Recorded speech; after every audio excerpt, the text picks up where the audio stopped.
Bonjour à tous et bienvenue dans la zone Spoilers. Aujourd'hui au programme, une nouvelle recrue pour Star Wars Rebels, des nouvelles de la saison 5 de Game of Thrones, un acteur maudit et le bilan des audiences US de la semaine. Alors bon voyage dans la zone Spoilers.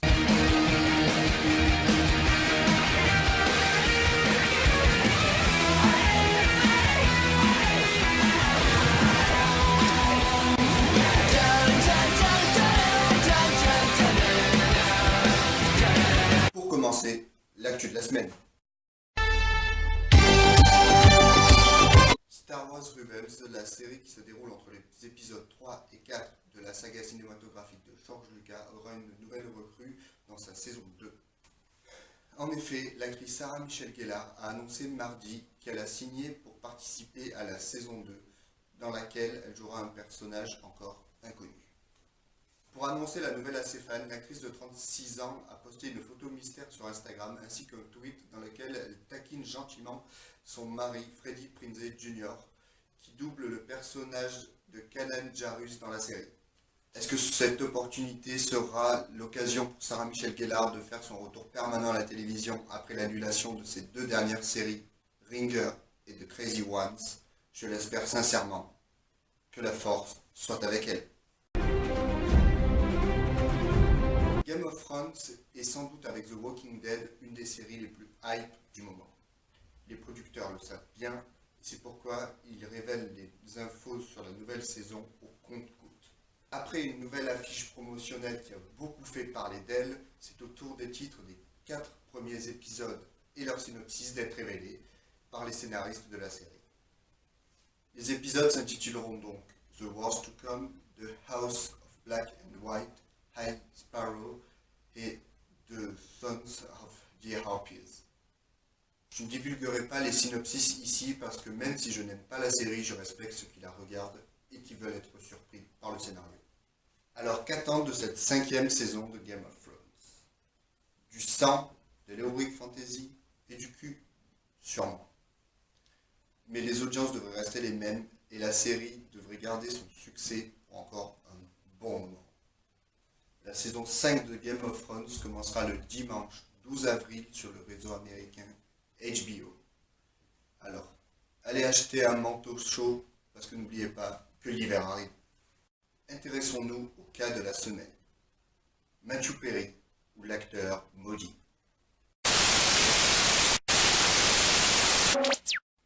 Matthew Perry est pour beaucoup une figure emblématique des années 90. Son rôle dans le méga succès qu'était Friends l'a placé directement en tant qu'icône de la sitcom américaine.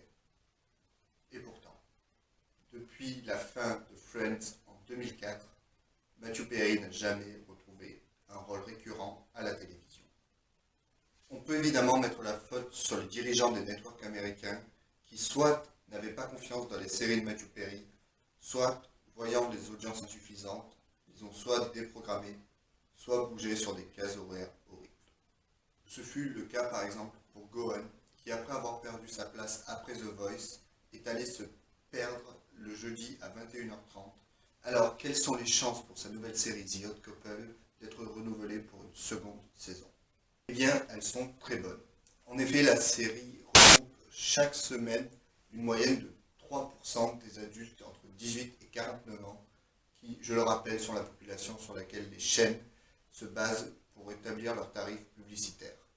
Elle regroupe aussi en moyenne 12,34 millions de téléspectateurs, ce qui est aujourd'hui énorme, étant donné la fragmentation des médias à cause de la popularisation du streaming et des services de SVOD. Un autre facteur rentre en jeu, c'est que The Odd Couple est produit par CBS. En clair, c'est eux qui donnent tout l'argent pour produire la série. Mais d'un autre côté, c'est eux qui ramasseront tout l'argent quand elle sera revendue dans les pays étrangers, sur les services de SVOD comme Netflix ou Hulu, mais aussi sur les chaînes câblées américaines.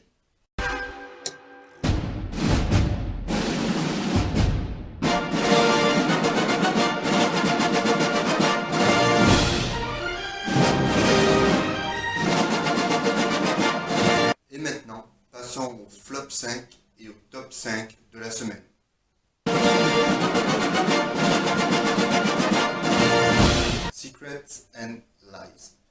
Le remake américain de la série australienne n'a malheureusement pas trouvé son public sur la chaîne ABC.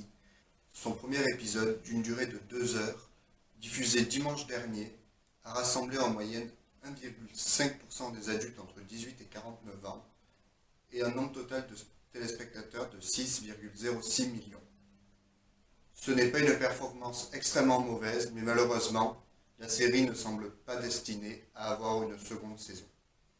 En effet, ABC lui a donné le lead-in de Once Upon a Time, qui avait rassemblé 2,2% des adultes entre 18 et 49 ans.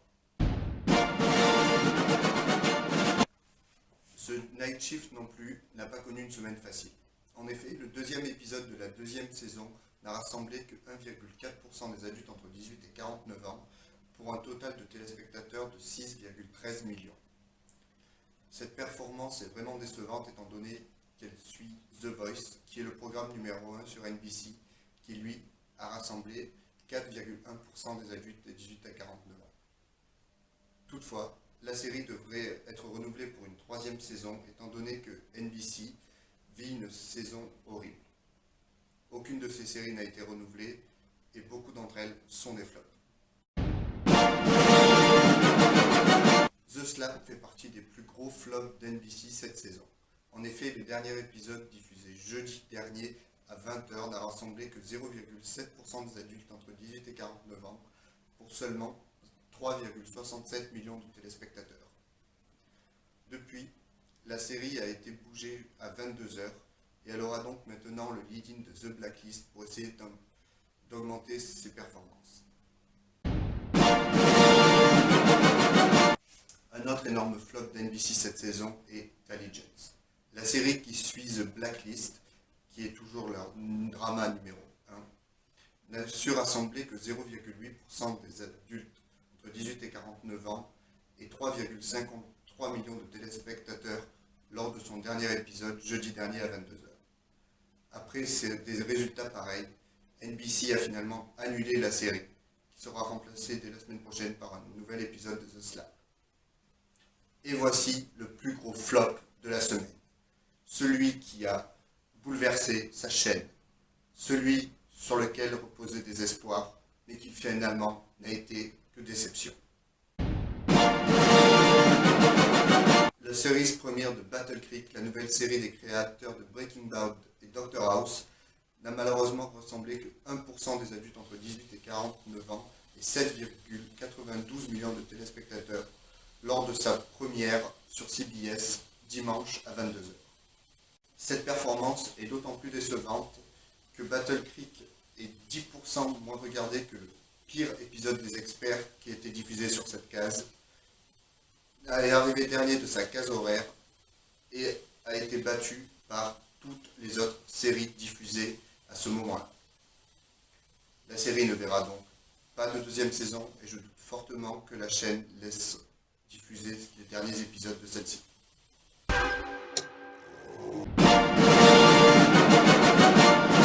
CSI Cyber.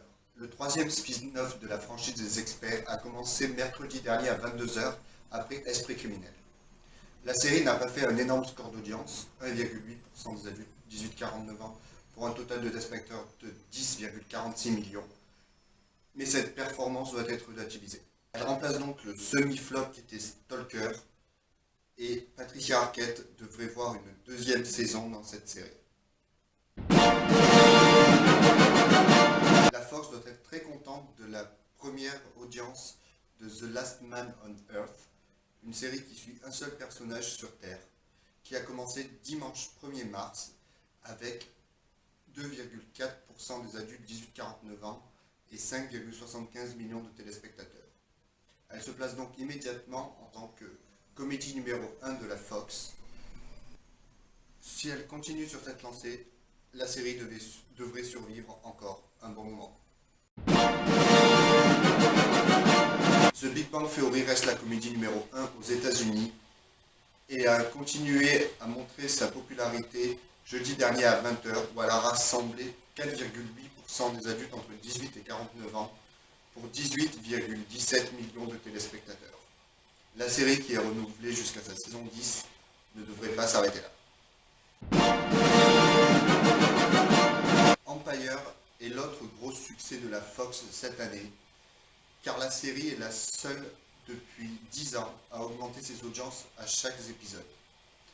L'épisode diffusé mercredi dernier a rassemblé 5,8% des adultes entre 18 et 49 ans pour 14,33 millions de téléspectateurs. Elle a déjà été renouvelée pour une seconde saison et on espère que les 2 derniers épisodes de celle-ci monteront encore des audiences et finiront par devenir la série numéro 1. Restez branchés pour voir si ça se passe. Et enfin, la série qui bat tous les records, celle qui pourtant est diffusée sur une chaîne du câble, The Walking Dead. La série post-apocalyptique a rassemblé dimanche dernier 7,5% des adultes entre 18 et 49 ans pour 14,43 millions de téléspectateurs, ce qui fait d'elle la série avec le plus gros nombre de jeunes téléspectateurs, mais aussi la série numéro 1 aux États-Unis depuis maintenant 3 ans. Ce premier épisode de Zone Spoilers est maintenant terminé. Merci de l'avoir suivi et je vous dis à la semaine prochaine.